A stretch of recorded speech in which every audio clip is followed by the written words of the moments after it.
Hi everybody, good evening. Welcome to the webinar. Today is Wednesday. It's not Wednesday. Yeah, it is Wednesday. I'm getting my days mixed up. March 30th, 2016.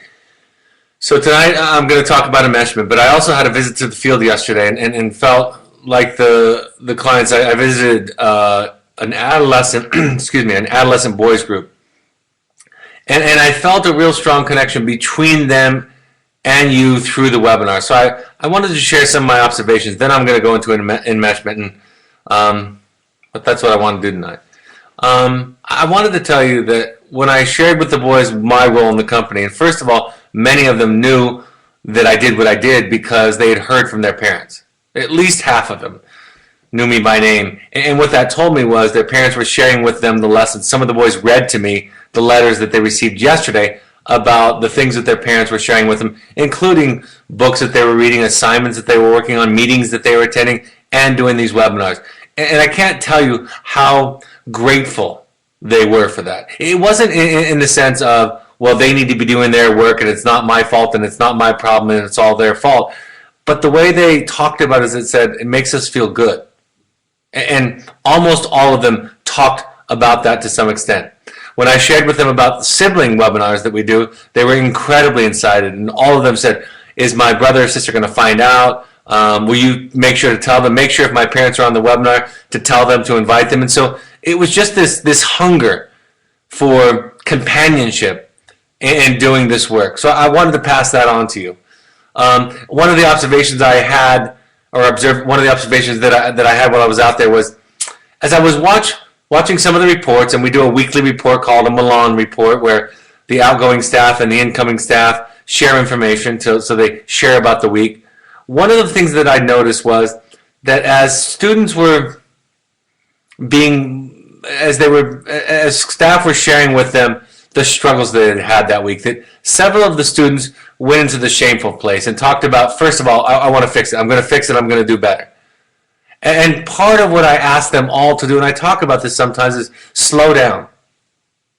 There's this space between doing it, for lack of a better word, and there are lots of better words, for lack of doing it wrong and getting it right. There's some steps in between that are going to help you, that are more important than stopping the behavior or changing the behavior.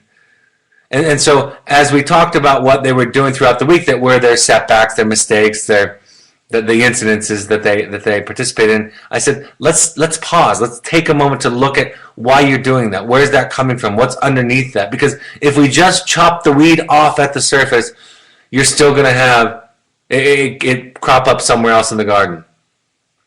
And talked about that idea with the staff about following that trail of crumbs from the inappropriate behavior, from the acting out behavior, back home to the origin, back home to what was going on for them. What was the issue that was a part of it. And a lot of them had a hard time doing that. And what we talked about was they didn't feel like in the family, and this wasn't something they said, this was something I drew out, they felt like that mistakes, that the getting it right was more important than learning from it, for many of them. So I wanted to pass that on to you. One of the things they shared with me was getting transported. They call it gooning sometimes. And this was an interesting discussion because as they were sharing with me their problem with it, really what it came down to is they didn't like it that the transporters didn't tell them the truth, or that the transporters really did compromise their honesty. And a couple of boys said, I was already in the car. They didn't have to keep telling me I was only going to be gone for 2 weeks and things like that. And so I listened for a long time and empathized and said, oh, that's not what we want to have happen. That's exactly why we like to use transporters, so that nobody tells you a lie, especially parents. And then I will tell you, all of the boys, almost to a person, said, I wouldn't have gone. I would have ran away if my parents tried to transport me. So they knew that. But then the last thing that I said was, you get to feel how you feel. And I talked with them about how I teach parents when the child shares frustrations about something like this. Maybe it's sending the child to the program at all, or using transports, or anything in between, or lesser than that. My response is that I teach the parents to say, I'm sorry. I might have done it wrong. I'm sorry you were hurt. I did the best I could, but it might have been a mistake. And when I shared that response, modeled that response for them, a lot of them, you could almost see the anger kind of drain out of them. They said, that's okay. And that's actually when they started talking about, well, I would have run, I would have fought it, I would have made it miserable. One of the boys actually shared that a transporter went along with his father and he abused his father all the way through the transport. So I just wanted to share that with you, both the listening dynamic and what I shared with them and the effect that it had on them. I was really impressed during Milan where the staff member, that one of the boys, a couple of the boys said that they didn't feel safe with him. They felt like he was dismissive of their feelings. And I was so impressed of my staff, so proud of him, proud of the program. And when he just said, it kind of interjected and said, I'm sorry. I'm sorry. I think I was tired. I think I didn't do a good job. And I apologize that it hurt you. And I thought it was amazing. And the boys said, thank you. And it made a big difference. And I said to the staff afterwards, sometimes it's even more valuable to make a mistake and say you're sorry than to get it right all the time. And I think as parents, sometimes we're afraid to say we're sorry because we're afraid that they'll take advantage of us. But if we're truly sorry, like I've said many times, we don't care if they take advantage of us because they can't. Because that's not what it's about. Right? If they use it against us, our response is, okay, I did do it wrong. You're right. And you can still hold them accountable. I wanted to tell you that the boys were happy overall. And then we talked a lot of the boys were having impulse decisions. And we talked about how, when they were feeling threatened by somebody's feedback or by a staff boundary or whatever it was that made them feel threatened, that they felt threatened with, that's the lower part of the brain, right? The limbic system of the brain, the fight or flight, the primitive part of the brain. And that if they can learn to develop pathways to the frontal lobe, prefrontal cortex, then they can learn to interrupt that fight or flight reaction. But so many of the times, their response is, I got to get better, I'm not going to do it. And I said, wait a second, let's talk about how you felt threatened. What was going on? Let's talk about how you can interrupt that before it gets to an 8 or a 9 or a 10 on the anger scale. When you can recognize the slower or more subtle feelings that you're having. Can we slow that down? And then can we develop a way of thinking about it? And the practice that you're going through is you're developing highways that don't exist in your brain. And so we were talking about brain activity, and a lot of them resonated with that. So with that preview, I want to talk about the topic of tonight, which is enmeshment. Harry Lerner said when she was writing a book, many of our problems with anger occur when we choose between having a relationship and having a self. So that's a beginning way to understand enmeshment. It is when we're in a relationship or relationships. And oftentimes we select these relationships, right? We create these in the sense that we operate in such a way and connect to people in such a way that this works this way. If we're operating at a different level of differentiation, at a different level of individuality and connection, we don't match up with some people.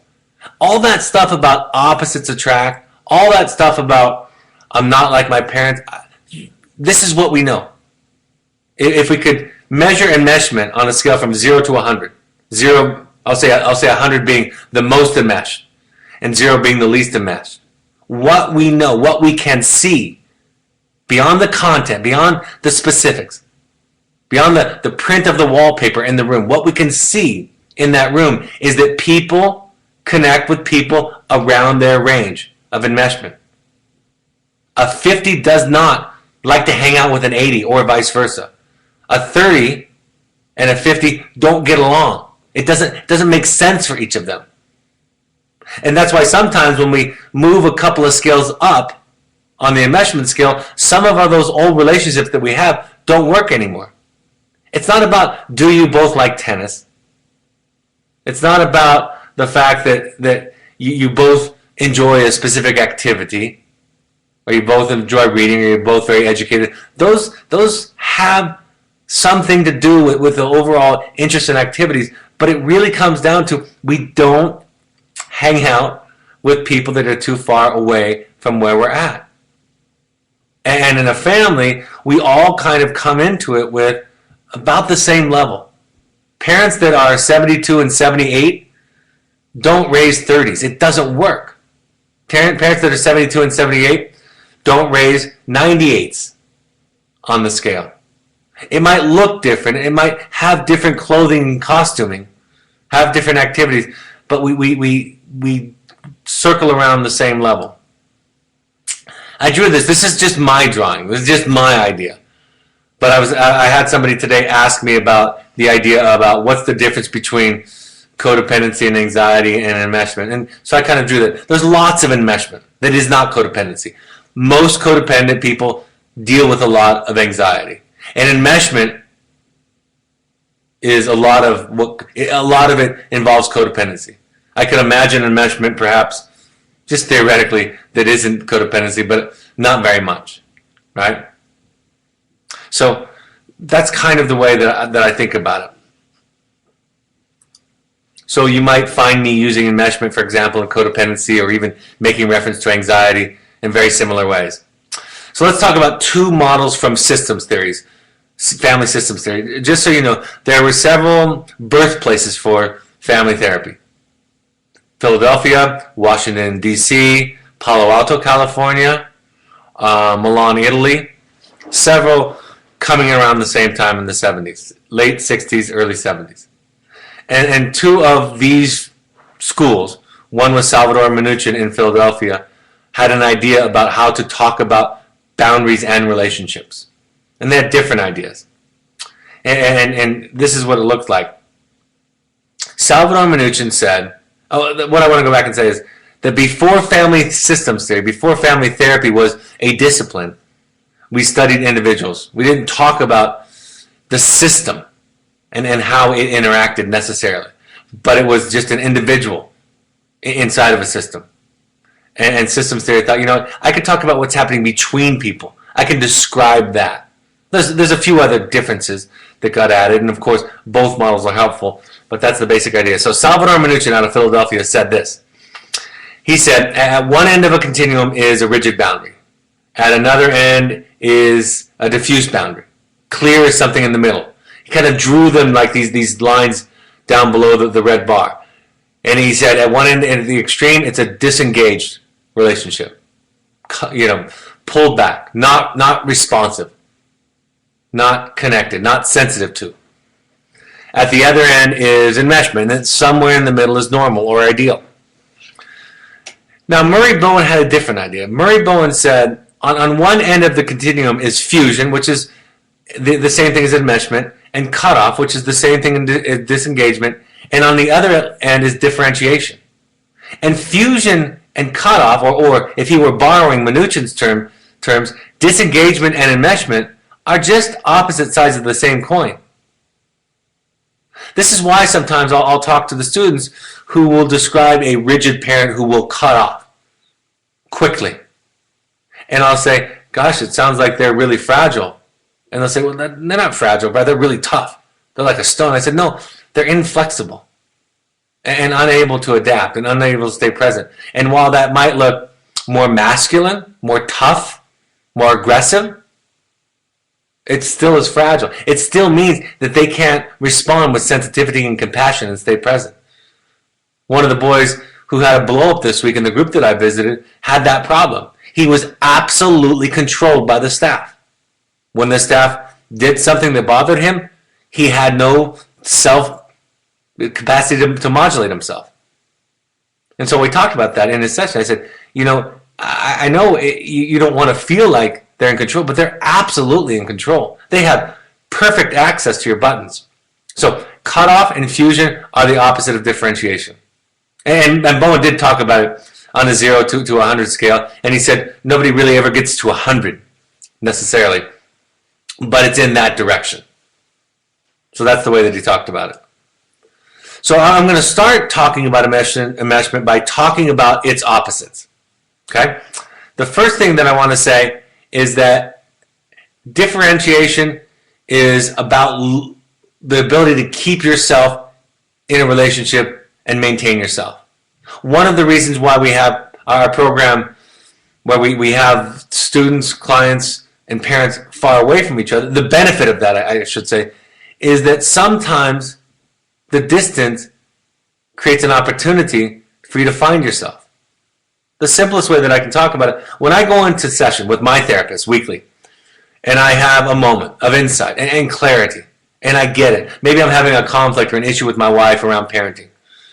And I go in there and I say, okay, I get it. I know what I want to say. I know what I feel. I know what my boundary is. And then I walk out of the session. I get in my car. I drive home. I walk in the front door. I say hi to my wife. And it's gone.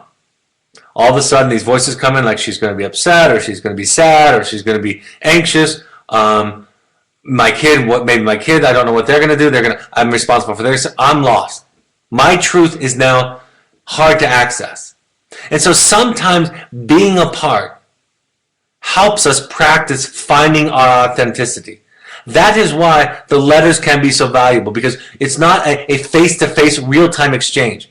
So you can practice finding your truth more often. What is your center? What is your core? What do you feel and think? Outside of how the other person will react. Right? And a therapist can guide you and coach you to say it in a kind, authentic, honest way. Can challenge you if it's not coming from a place of love, because he or she, the therapist that is, can sense it, can read between the lines, can feel the leakage, if you will. So differentiation is the ability to maintain yourself while in the presence of an other. And to be able to be connected to them. By connected, I mean listen and see them, understand them. That's why I say it's not an absolute, but I like to think of it that way just as a reminder. When we get angry or frustrated with others, we have lost contact with them. And that's going to happen at some point with all of us at some point in behavior. So it's not a weakness or limitation, but if we had unlimited capacity, we could see other people, even when they're being cruel or mean to us, we could see them. We might set a boundary and say, I can't be here with you. I need to remove myself. Right? We could still manage to take care of ourselves, but we wouldn't be angry or frustrated because we would understand. We would see their fears, their hurt. We would see their lack of capacity to deal with emotions, their limitations. We would see them. So, being present with an other, not sacrificing yourself. One does not rob the other. One does not steal from the other. Autonomy and connection coexist in balance. Learning to find your voice and keeping it. I kind of talked about that. I always talk about this. You know, when we study human development, the most famous model of human development talks about this idea of these stages of development. I won't go over all of them because that's not this webinar. But one of the things that it does do that I'll borrow from is it says that identity development, which is adolescence, which can start around 12 or 13, give or take, and go into the early 20s. Adolescent development is about identity versus role confusion is what he calls it, Erik Erikson. And so there's this loss of knowing who you are. And that's what adolescents are experimenting with. The next stage is intimacy, the young adult stage, as he calls it. And it's always been important and clear to me that identity must come before intimacy. It is the foundation of intimacy. I've shared this idea before. When parents have asked me, Brad, you're always talking about detachment. You're always talking about the distance and the differentiation. When are you going to talk about intimacy and connection? Reuniting. And as I've thought about that, I've become very clear that the first ingredient, I'll just say it very slowly, the first ingredient in intimacy or connection. Intimacy, I think we associate with peer intimacy, spousal partner intimacy, but it can be intimacy with your child too. But I'll call it connection maybe. Intimacy or connection, the first ingredient is a whole self. To the extent there is not a whole self, and that's true of all of us to some extent, then it's hard to have a connection. Because I don't know where I stop and you start. Right? I've said it this way. Imagine drawing a piece of chalk and a circle around where you stand on the ground. If I know where that circle is, if I know where that is, where I am, then I can see everything that's not me. But if that line has holes in it and goes all over the place, I don't know where that is. I don't know what my truth is, what I feel, what I believe, what I want. If I don't know that, then I don't know if I'm seeing you or seeing me. Some of you may have seen the movie with Julia Roberts, Runaway Bride, Richard Gere and Julia Roberts. And one of the metaphors they used to describe this throughout the movie was when he was interviewing, he was the journalist that was interviewing. He had heard of this woman who kept running away at the last minute before her marriage, at the wedding ceremony. So he was interviewing all the men that had been left at the altar. And one of the questions he asked each one of them was, how did she like her eggs? And each one of them had a dramatic, oh, she loved her eggs poached this way. Oh, she loved scrambled omelets. Oh, she loved eggs Benedict, whatever. They all had different ideas. And at the end of the movie, there's this scene when, after the climax happens, where Richard Gere, who's now dating her, gives her all the egg choices and says, what's your favorite egg? She didn't know her favorite egg because she had over-identified with each partner. Their egg became her favorite egg. And while that's a silly, simple, romantic comedy idea, that's what it is, and it can happen in parenting too, and I'll talk about that. The first ingredient. And that's why it's so important for you to do your work. That's why it's so important for you to go back and do your own personal work in therapy, in 12-step meetings. This can be a part of it, reading, whatever. That's why I believe in the intensives that we do. I feel so strongly about them. I feel so strongly about that kind of work because when you can do that work, you have a capacity to connect to your child and see them. Even if they haven't moved on the scale, you can contain them and see them better. Stylistic differences between anxious, I made up this phrase, anxious enmeshment and rigid enmeshment. Anxious enmeshment is that dependent, fawning over, pleasing, not disagreeable. One of my friends, years ago, I was at their wedding, and some older gentleman stood up at the wedding breakfast and gave a toast. And he said, if you're not fighting with each other, one of you is an idiot. At least one of you is an idiot. And he was saying it's okay that you're gonna these are young 20-somethings. They're gonna bump up against each other, find themselves in the process. So anxious enmeshment, the style is different, but it's still the same kind. The rigid enmeshment is reactive, is cold, is distancing, punishing, harsh. I've talked about this. This is a quote from my book, The Journey of the Heroic Parent. Parents confuse this over-identification, right? They think it's an excess of love. I love too much. It's not that. It's the opposite of that. It feels warm, and that's why when we practice differentiating away from enmeshment, it feels wrong, it feels scary, it feels foreign. Over-identification is the most severe form of poor attachment. Over-identification doesn't see the child as an other, but sees the child as an extension or reflection of the parent. In such a relationship dynamic, there's only one person, the parent. The child is altogether missing. So if I over-identify with my child, if I'm over-involved, right? That's not close. That's abandonment. That's distant. Because I'm not seeing the child. And it confuses us, but I hope that makes it clear. So I've talked about differentiation to begin to define what it is, what enmeshment is not.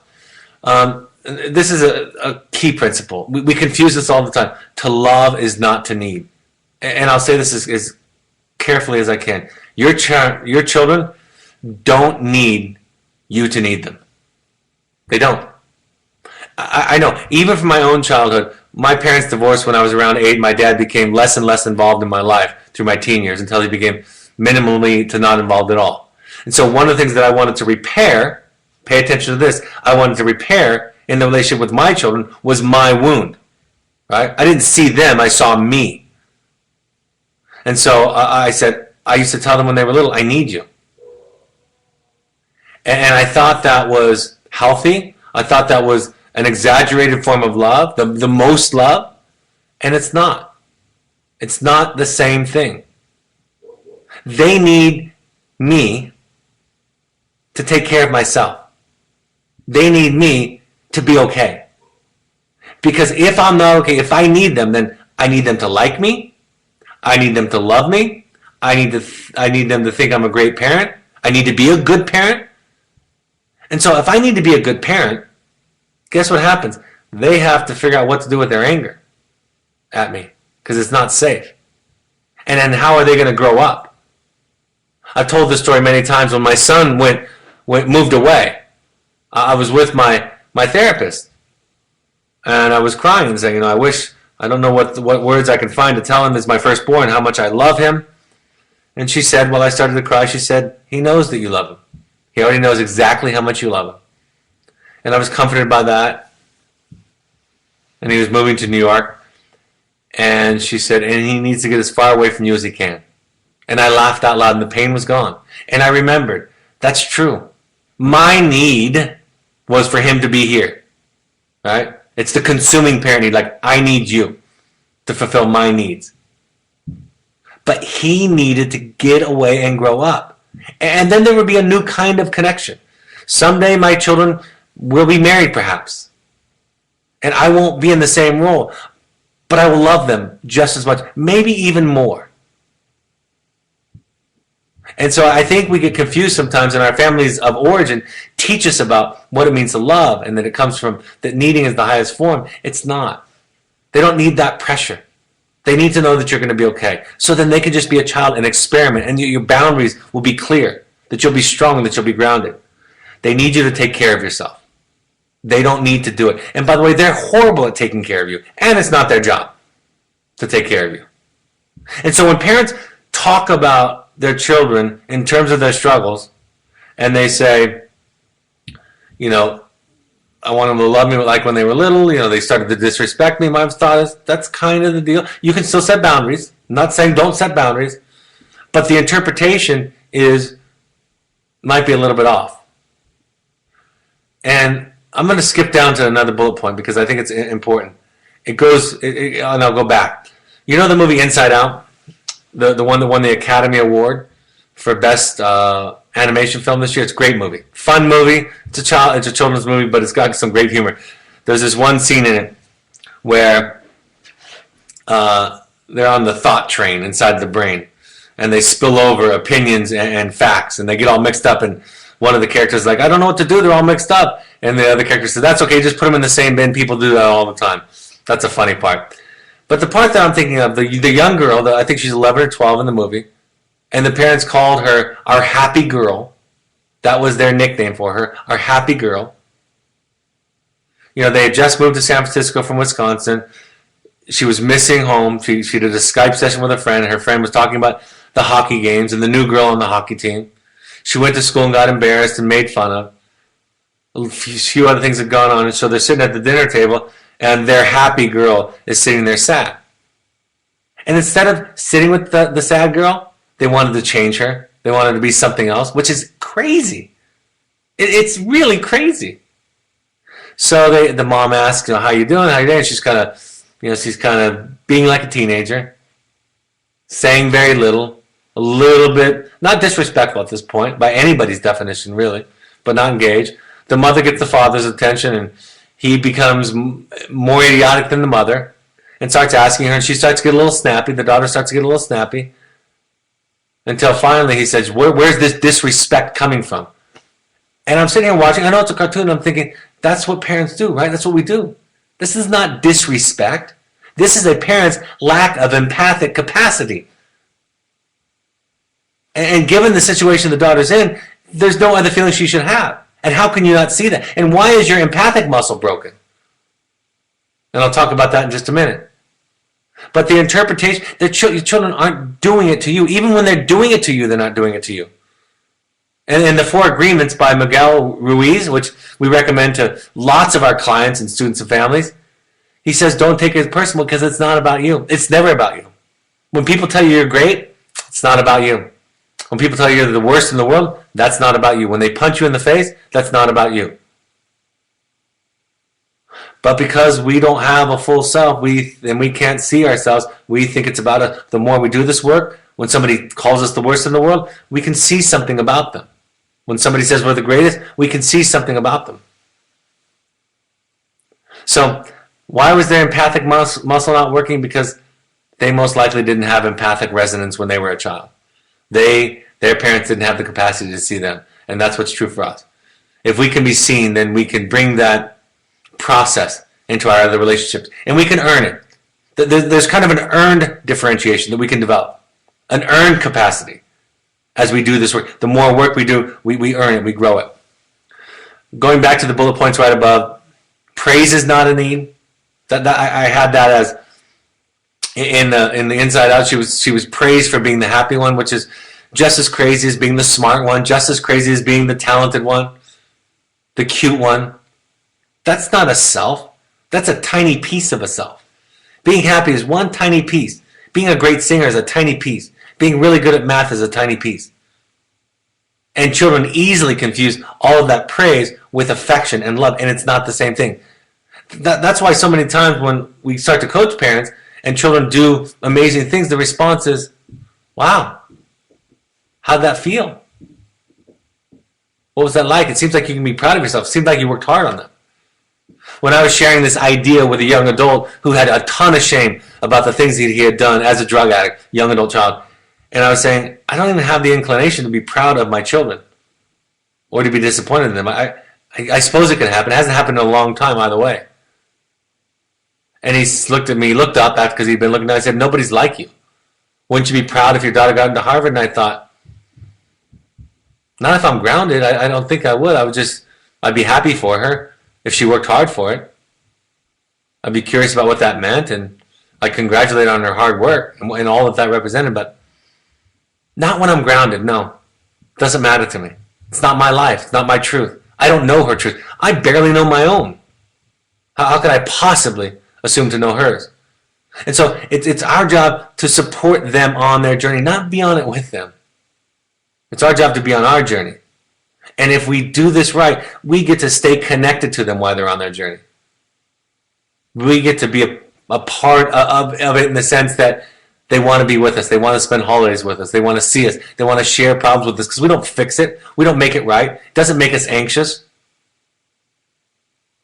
When they struggle and snap at us, it doesn't even hurt us sometimes because we know it's not about us. You know what that's like in relationship. We all know. We've all had that moment where somebody snapped at us, and because we were in a good place, we didn't even get hurt because we were able to say nothing at all and just listen, or say, what's going on? Are you hurt? Or gosh, I'm sorry, what's going on? You know we can develop greater capacity in these areas. Learning the difference between what is your need and their need is critical, of course. That gets confusing all the time. Parents, when considering aftercare, when considering length of stay, when considering the phone calls that they're having, the visits that they're having, get very confused because they miss their child. They love their child. They want their child. They're having problems and difficulty with labor pains of what I call the second birth.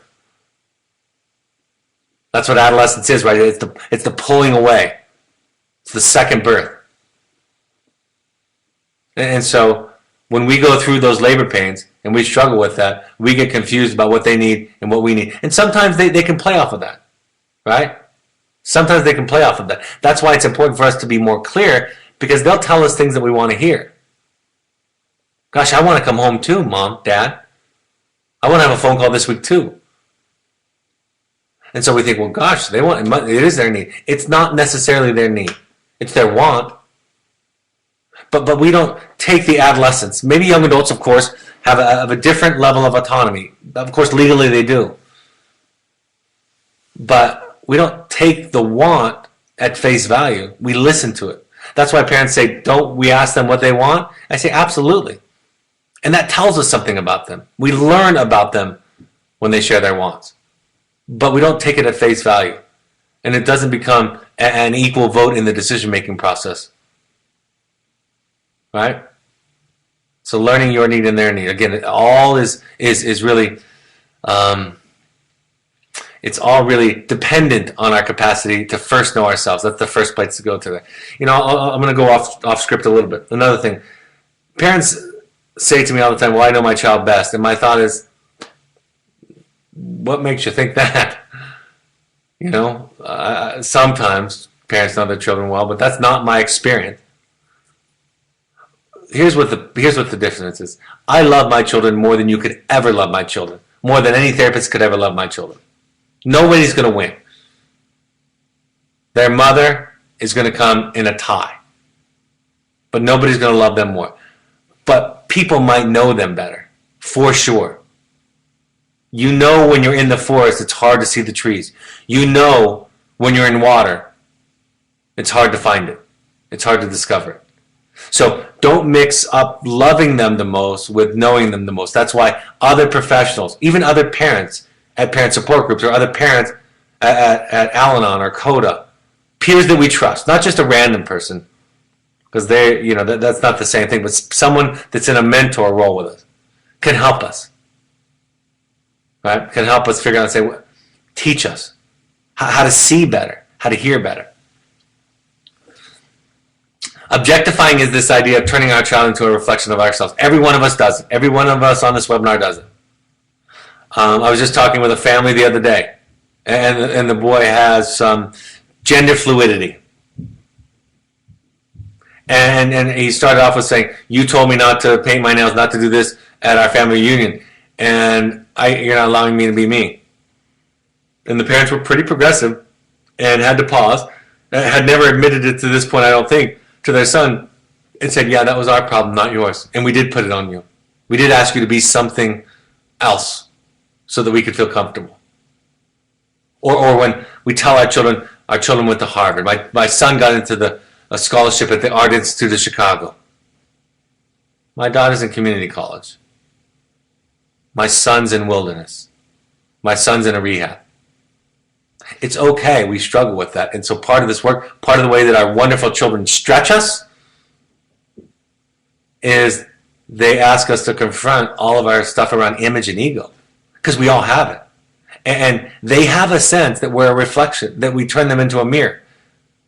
I've told the story many times about my son bullying somebody in the neighborhood years ago when he was a teenager. And my reaction was absolutely inappropriate on many levels, because I was so embarrassed. And I turned it into righteous indignation with him. Justified myself. But really I was embarrassed. What I do for a living, and I walk around, people know what I do for a living sometimes, and I'm with my children, I am so self-conscious about the fact that my parenting might be on, right? Like they're going to judge me. We all have our insecurities. We all have our issues. And if our children's successes and failures become about us, if there's small struggles, big struggles, talents become about us. It's like the time I told people when I got congratulated that my son was in school after having gone to wilderness therapy and had a scholarship. And they congratulated me. My thought was, I took a step back and thought, I don't understand why you would congratulate me. I didn't do it. But like I said, if you congratulated me on my patience, if you congratulated me on some of the work that I've done with my own family of origin, if you congratulated me on my ability to listen, I absolutely would say thank you very much. I worked really hard on that. Thanks a lot. I appreciate you noticing. So there's a difference between my success and failures and my children's success and failures. And as we do this work, we get more and more clear about that. And so be loving and patient and compassionate with yourself when you slip, because we're all going to slip. Learning to listen and to hear each other. Enmeshment doesn't do that. Enmeshment is all confused about who is who and what is what, and where you stop and where they start. This is an exercise that I do at our intensives, and we kind of go through it, but I want to illustrate it right here. We call it the 3 circles. There are 3 circles, if you can imagine those drawn out on the ground, maybe the size of hula hoops. And the first circle is your circle. So I ask clients to step in their circle. You have 2 jobs in your circle. First, it's to know your truth. And what is your truth? What you think, what you feel, what you want, what you believe. Right? That's your truth. And your second job is to keep people out of your circle. And what does that look like? That looks like saying to somebody in a discussion, you said that to me already, I'm not going to go there with you, or I'm not going to have this discussion anymore, or I don't want to be talked into it, or I get to feel what I'm feeling, and I don't want you to talk me out of it. Those kinds of things. In marriages, we get into this all the time. The second circle is the relationship circle. And that job, and that responsibility, it's your job to express your truth. That is, you make requests of the other person, you share feelings and thoughts, you can offer support, right? And it's important in this circle that you share that circle. That's a shared circle. And I'll talk about in a moment how people take that circle over. And then the other circle, their job, just like yours, is to know their truth and to keep people out of their circle. And sometimes we get into our children's circle.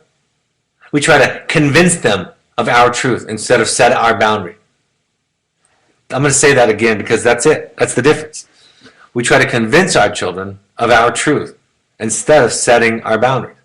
And we do that by lecturing, teaching, moralizing, nagging, repeating ourselves, begging, pleading, manipulating, guilting, instead of just saying, here's my boundary, here's the limit. I'll listen to how you feel about it. I'll consider it. But here's what it is. Sometimes we take over the relationship circle because we say it happened today or yesterday in a relationship between me and my wife. We talked about this. We use this analogy all the time. I said, yeah, I'll take care of my circle. You can express yourself. You don't have to take care of my circle, or vice versa. So the way it looks is, well, I don't want to tell her how I feel. I don't want to tell her what I'm thinking because she's going to get upset. I don't want to ask her to help, right? Because she's going to feel guilty and do it, or she's not going to take care of herself. So what this looks like in relationships is I say, here's my truth. This is what I want. This is what I believe. This is what I'm asking for. I trust that you're going to take care of your circle. That's stepping one foot in. But oftentimes, we avoid telling our truth. I don't want to ask my brother to move because he's going to feel guilty and he's going to do it. That's me taking over the circle. My brother now is not even participating in the relationship with me. So we say, we learn this language, we share it, and we suggest to them that they have the permission to take care of themselves. And then we get in their circle, it's their job to kick us out. They get in our circle, it's our job to kick them out. This is not just a parent-child, this is to any person to any person.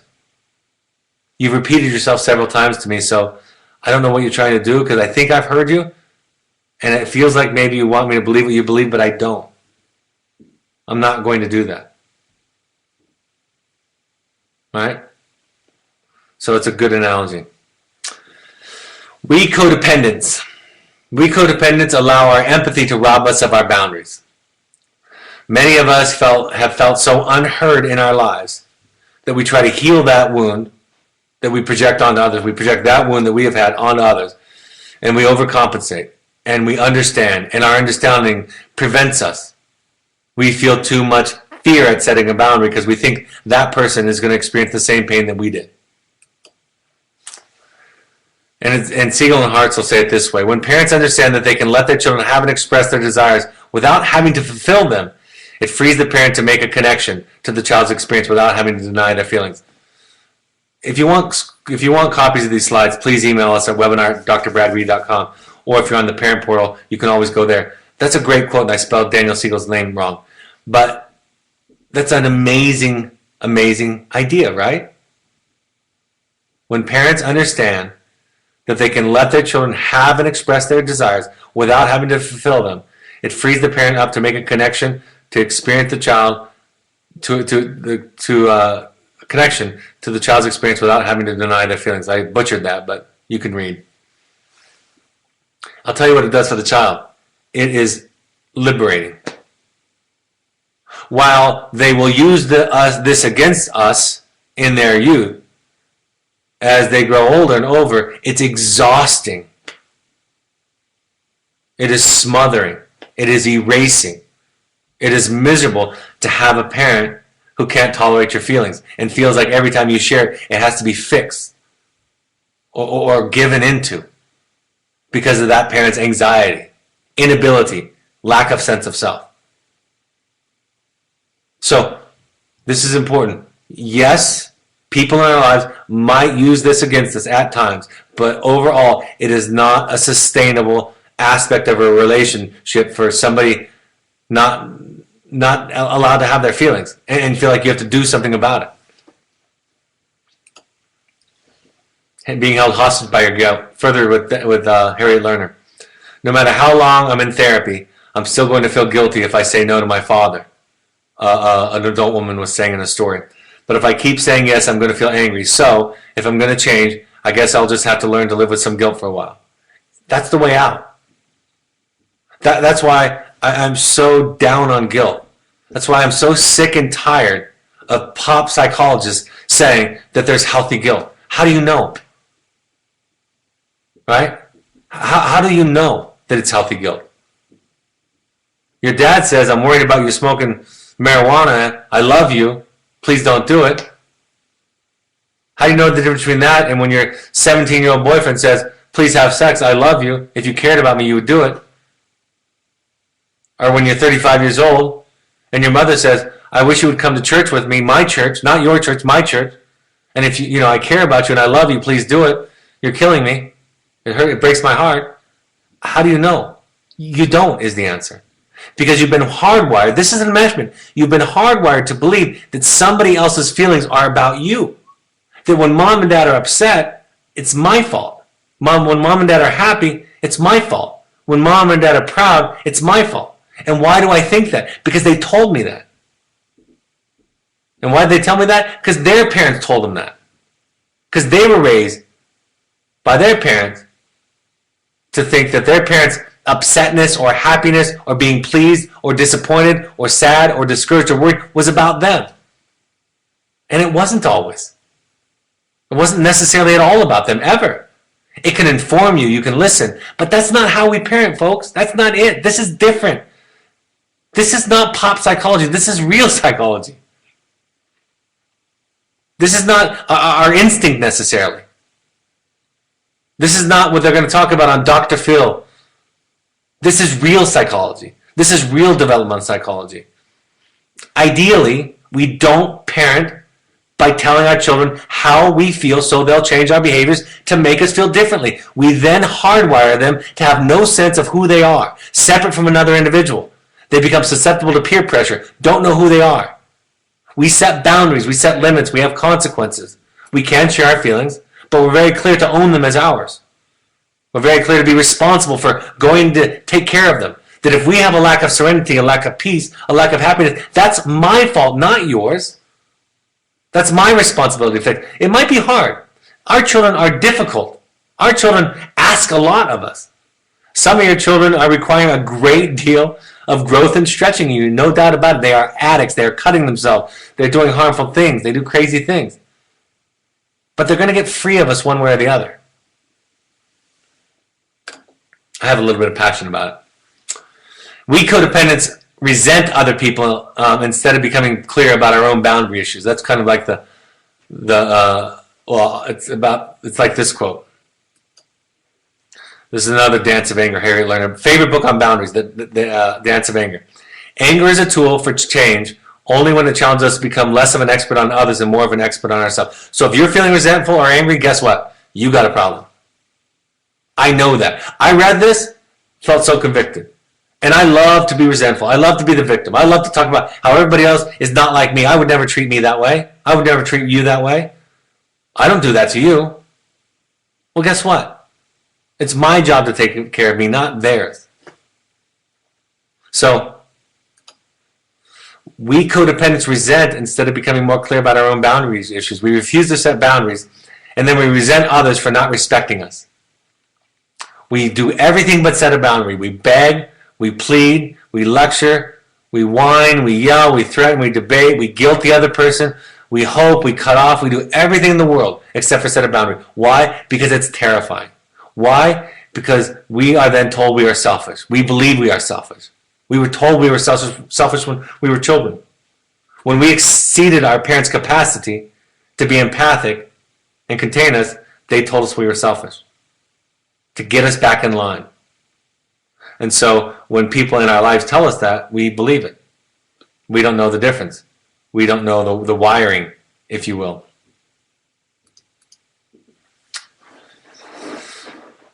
I talked about this. We project onto our children, and then we try to heal our wounds by parenting them, by giving them what we didn't need. I talked about that earlier, right? We assume we know. We assume we see. We try to compensate for what our parents didn't do. And while, again, stylistically, we might look very different from our parents, we might have a very different political stance, we still remain about the same level of differentiation if we don't sort this out. And I'm going to say it this way. There's only one way you're going to sort it out, and that's go to therapy. Oh, I could imagine 12-step groups being a close substitute for it. But you're not going to do it on your own. You're not going to do it with your friends, your girlfriends, your boyfriends. It's therapy. That's it. That's how you do it. And it doesn't mean you're a bad parent. It means you're a good parent if you go. If you have lots of issues, guess what? We all have a lot of issues. We all have a various level of issues. That's not the marker for being a good or a bad parent. The marker for being a healthier versus an unhealthy parent is who's working on it, who's going to meetings or therapy. If you can't afford therapy, if therapy isn't your thing, go to meetings. They're free. Maybe $1 a meeting if you donate to the basket as it comes around. That's how we take care of it. That's how we take back our responsibility. That's how we stop asking our children to take care of us. I've spent a lot of my life being resentful because I expected other people to do this for me. Expected my wife to do it. She expected me to do it. For a lot of years, we thought it was love to take care of the other person. It's not. Not at the cost of the self. Not at the cost of authenticity. Not at the cost of resentment. If I can do it lovingly and it can be a gift, then it's good. So a friend said to me the other night, I was talking about my own self-care and I was struggling with it. It's actually why I canceled the webinar on Monday. The webinar was on grief and loss, and I had just lost a friend the day prior. And I almost did the webinar, and I thought to myself later on in the day, it's crazy. I need to take care of myself today. I can't do a webinar on grief and loss. I'm in my own grief and loss right now. I'll do it in a week or two. And I got to cancel the webinar. I'm not going to do any webinar tonight. My friend had texted me the morning before he took his own life. And I was going to show up for work. So I'm talking to my friend about this, and he was the one that talked me through it, and I ended up canceling the webinar. And he said to me, the world would be a better place if Brad Reedy takes care of himself.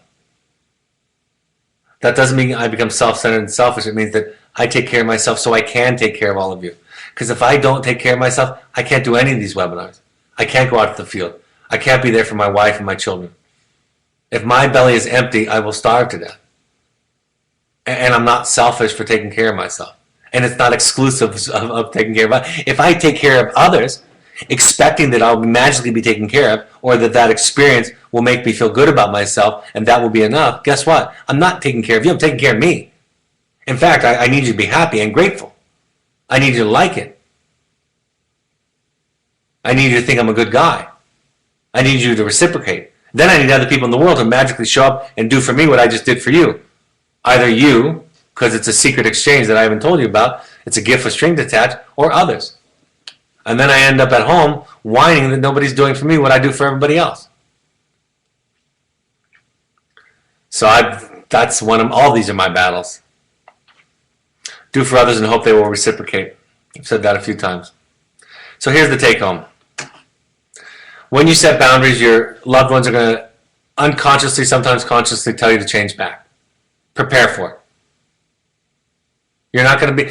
When you set boundaries, nobody's going to applaud necessarily. I might, if I'm your therapist, but if I'm your spouse, I'm probably going to tell you, this is super uncomfortable, I like it the old way. But, point is, don't expect applause. Expect just the opposite. Expect to be called names. Expect to be told that you're doing it wrong, this feels wrong. Why are you listening to Brad Reedy? Why are you listening to your Vogue therapist? You sound like you sound like a robot. You sound like you're uncaring. You're so selfish. Right? Whatever the buttons are that you have, they'll find them because you've trained them. Healthy boundaries will feel scary, cold, formal, or wrong. That's how they feel. If it doesn't feel that way, at times as you go through this work and try new boundaries with people, you're probably not making substantial change. Balance self and connection. Neither sacrifices the other. You can have both. If a relationship needs you to sacrifice who you are, core pieces of who you are, that doesn't mean we don't sacrifice. Love and marriage and parenting is about transformation, and transformation and sacrifice go hand in hand. But if it asks you to sacrifice core pieces of who you are, who you need to feel alive and okay, then take a step back and reconsider. You must have help to do your own work. When you can see yourself, you can see others easily. In The Knight in Rusty Armor, when the knight wished that Merlin would show up and then had a question in his head and then Merlin answered it, he asked him if he could read minds. And the knight said, since I know myself, I know you. I could give other examples, but it's the simple one. The way I know you, the way I know my clients, my capacity, whatever it is, to know my children is really an exact measure of how well I know myself in many ways. And when I know myself, I can see it in you. So often I'll sit in session with somebody, I'll hear them talking about a story that they're going through in their life and what's going on, and I'll say, here's what I'm hearing. I'm hearing this, this, and this.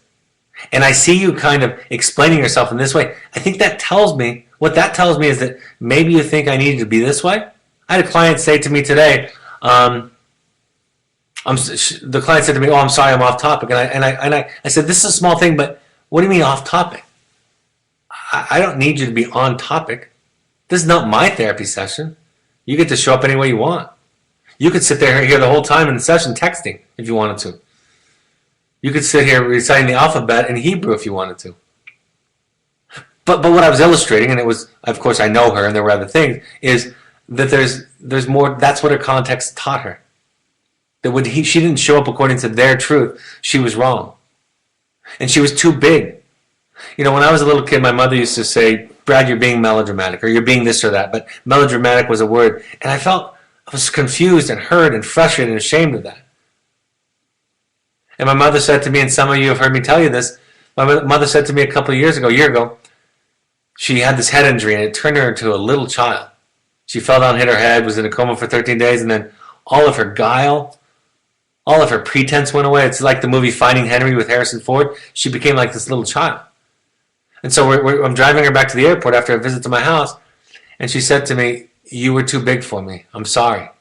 And I said, what, Mom? What do you mean? She said, I didn't know what to do with you. You were smarter than I was, and you were just too big. And I'm sorry I couldn't be there for you in the way you needed. And she's 74, right? I'm in my mid-40s, late 40s. And I'm thinking to myself, that's a gift. And I've found that out in therapy, but it was really nice to hear from her. And some of your children are too big for you. That's okay. And it's okay to set boundaries. And it's okay to get help. You need help. We need help. I can't do this on my own. As educated and much as I practice about parenting, I can't do this on my own. I need help. I'll take a couple of live questions and then we might move them back to the next open forum. Actually, Michael, before you do that, I'm going to stop. Michael, don't do it. I'm going to go to these things and then I'm going to go to questions and answers. So here are the upcoming intensives and workshops. I just added the June and July workshops. Finding You is for any adult. Heroic Journeys is for families, so multi-families. There's the workshop on the left side of your screen. These intensives on the right. Workshops are great. We want every family to go to those. The intensives are if you want to do more work, and we strongly encourage you to take advantage of these. When I told the boys in Group 6 at Entrada about these, they're like, I hope my parents go to it. Here are the upcoming parent support groups: Chicago, Southern California, New York City. I'll be doing a one in May in Northern California and in Los Angeles in May also. So you can contact Stephanie at evoketherapy.com to RSVP for more information. These can be for families. These are sober, fun, high-adventure trips. We want all families to go to 6 of these meetings. These are free. Follow us on social media, mostly to keep up with announcements, but some inspirational stories. The book is available on paperback, audio also. You can go to the foundation page to find many books that we recommend. Oh, and I'm going to do one more thing, and then we'll go to it. This is next week. I want to tell all of you we have a lot of people on. For siblings, please invite the siblings. Please let them know about this. If they're young, you can attend it with them. Please tell them to send in questions in advance. 2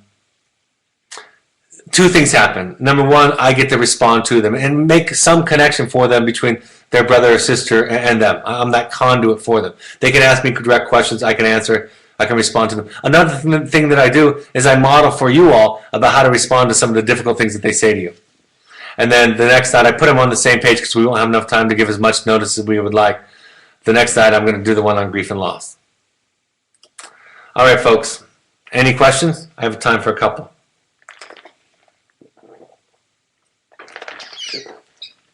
Can you suggest a resource to the 3 circles? I didn't quite get that whole idea. It's a tough one to run through, isn't it? I've only heard it orally, and then I've kind of redone it myself, so I don't know. I would encourage you, I guess the best thing I would say is encourage you to read the book, The Dance of Anger, and or watch the webinar, Dance of Anger. It needs to be in interaction. I know. I thought it might be helpful to two of you, but it's much more helpful in interaction so we can go back and forth with questions. How can we avoid getting enmeshed when our child comes home from treatment? Go to therapy. Go to your therapy. Go to your therapy. Learn to fight your guilt. Focus on you. I'm going to be repetitive. Folks, there's nothing you can do more to help your child maintain the gains that they accomplish while wilderness and aftercare than to do your own work. Your own work about you, about your parents, about your brothers and sisters, about your young childhood, your adolescence, your young adulthood, your marriage. Do your work. That's what you can do. Work on every day drawing that circle of chalk around you. And when you know where that line is, you know where it's not. In the beginning, you mentioned that opposites don't really attract. What do I do if my husband and I no longer want the same things in our life? That's a great question. I thought you were going to say, what happens? Should I divorce my husband if we don't like the same things? I don't have marital advice, obviously, for you about what to do, but if you can find common ground. I mean, folks, I do this for a living. I've been going to therapy. We have the same therapist. We go to marital therapy. I've been doing it for 18 years. We don't go to marital therapy every week. For some time it was often, but invite your husband into it. You know, another thing I would say to you, you're going to laugh at this, and it's not for a lack of answers. It's actually because it's the right answer. Go to therapy. Do your work. Get clear. Get clear. If he won't go to therapy, go to therapy yourself and figure out what part is yours and what part is not yours, and what part is him, and what your participation in the dance, in the dynamic is yours. And when you get clear of that, you might come back with more compassion, love, and patience. You might come back with a clear understanding of this is not what I want. The things that you're doing, the way that you're living, is not the way I want to live. And so I want to invite you into that. But if it doesn't work for you, then maybe we have to go different paths. I don't know. No therapist should ever advise you on that. But do your own work. Figure out what's at the core of it. Oftentimes the differences are deeper. So many of the discussions we have in relationships don't come to resolution because we're not talking about what's really going on. We have the same argument over and over again because we're never talking about the real thing. That's why. I have a webinar, by the way, on couples work. So if you want to go to that, couples work is one of the webinars where we talk about what work you have to do. Recently, my son has transitioned from a residential treatment center to their step-down facility. He has begun telling huge lies about absurd things. What do you suggest I say when confronting a story statement that I know is a lie? I don't want to elicit an angry response from him, but I don't want him to think I believe it either. Okay, this is great. This is so great. I'm so glad because I actually forgot to mention a specific point. And I'll use this as an example. So if I were talking to your son, this is what I might say. I would say, I'll call him Jimmy. Hey, Jimmy, my experience is that I'm hearing you say things that aren't true. And if he argues, you say, well, I'm not going to debate about it. It's just my experience. Maybe I'm crazy, maybe I'm wrong, but my experience is that you're telling things that aren't true. I don't want to talk about that. I want to talk about what's going on. And so you can, when I talk to my clients from 14-year-olds to 54-year-olds, I can confront them and say, I see this thing you're doing, but I want to understand you. I don't care that you got high today. I don't care that you lied to me today. I don't care that you tried to hit me today. What I care about is what's going on. Can we figure that? That's more important. And that if we can teach them to follow the trail of crumbs back home to the original wound, to what's going on, to this fear, if we can teach them that, then we don't just give them a fish and feed them for a day. We teach them how to fish and feed them for a lifetime. So if we can teach them the process by saying whatever the behavior is, even though it terrifies us, if we can manage that terror somewhere else with our own therapist and then come back and say, I would love to be a part of the solution. What's going on? You just yelled at me. And you must have felt scared or small or hurt. And so you teach them to figure out what's going on. That's what we do in therapy. That's what we do in our program. And it's hard as a parent because we have limited emotional resources. So we get practice, and you need help, you need support. And it's not a book, it's not even just the webinars, but it's therapy, or at least going to these meetings that we talk about each week on these webinars. We want all parents to go to 6 of those while their children are here. All right, folks, that's all the time for questions. Look forward to, I hope this was helpful. Please tell all of your other siblings, any age, to come to this webinar. Please have them send in questions to webinar@drbradreedy.com in advance. I'll post all those. I'll also take live questions, and it's been incredibly sweet. And like I said, just as a sample, the group 6 boys in Entrada want their siblings to be on here. I think it's incredibly, incredibly great for them to have that kind of support. Have a great weekend, folks, and I'll talk to you next week. Take care. Bye-bye.